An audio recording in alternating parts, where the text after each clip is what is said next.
Hey buddy, how's it going today? Ian back here with you, Entertainment Examiner. Hey, I'm going to be reviewing the movie Justice League, which is kind of the coming together of the DC Universe characters of Batman, Superman, Cyborg, Aquaman, Wonder Woman, and The Flash.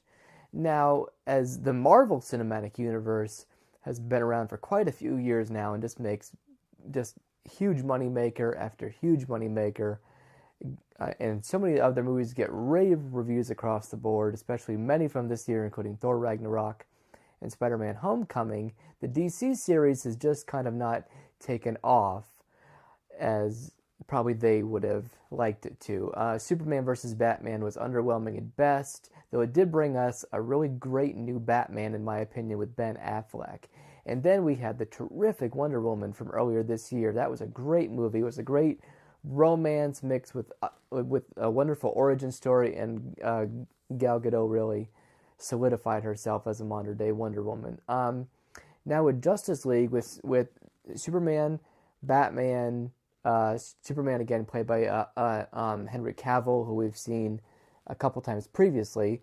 Gal Gadot back as Wonder Woman, and we get Cyborg, the Flash, and Aquaman, who we have not been introduced yet in this universe in their own movies, but I'm looking forward to seeing what they do, especially with Ezra Miller's Flash. I think he's terrific, a wonderful performance in this movie. And the movie starts out with them unleashing a villain called Steppenwolf, voiced by Sierra Hines, who is trying to collect these three boxes that have been interspersed throughout the world to make them become one to pretty much take over the world.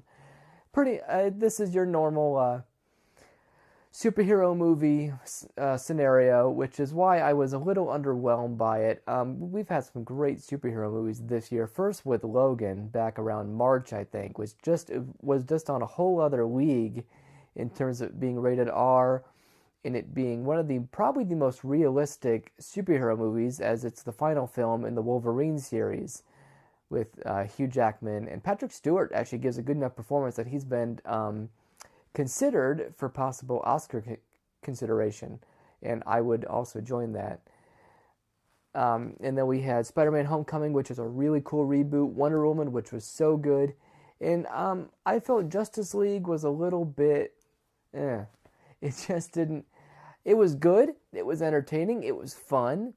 It just felt a little too run of the mill for me. I didn't feel like that it carried a lot of the weight and a lot of the style and storylines and just really pulling you in as these other movies have this year. And I think that's where DC's struggling a little bit. They had such a big hit with Wonder Woman that they're two bookends at this point.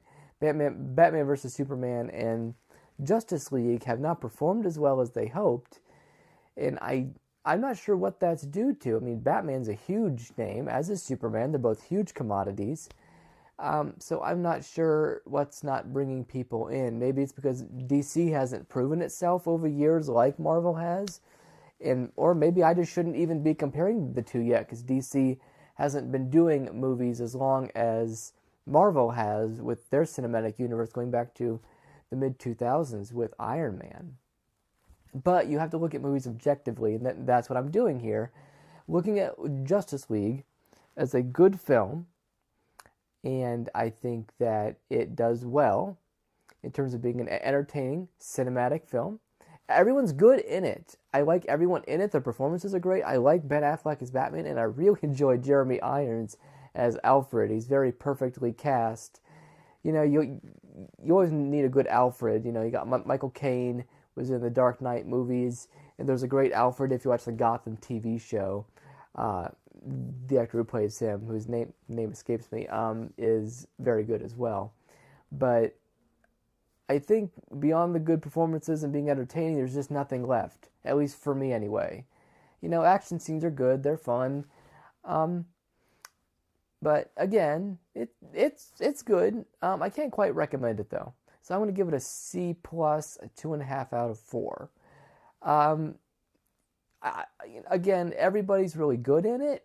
I have a lot of pluses, but my minuses are pretty much based on the fact that I just wasn't. I just wasn't as thrilled by it as I would have liked to have been. I heard good and bad reviews going into it, so I hope that the good reviews would override the bad. But unfortunately, I'm pretty middle of the road with Justice League. So if you guys like it, let me know, because I'm really interested in what you guys have to say about it. Again, it is in theaters now, PG-13, and it combines all these great superheroes in the DC cinematic universe. So that's exciting to be able to go see. That's another positive aspect. So that's all I have here on Entertainment Examiner. Look for some unboxing videos coming up in the next week. I'm very excited about. And since this next week is Thanksgiving week, happy Thanksgiving to all of you out there who are watching. I hope you have a great holiday with family and friends. And I don't think I'll be posting another video before then, so I will see you after the holiday for some unboxing videos and, of course, some more movie reviews because we're getting into Oscar season. Very exciting. So that's all I got for this one. Thank you guys for watching. See you guys next time.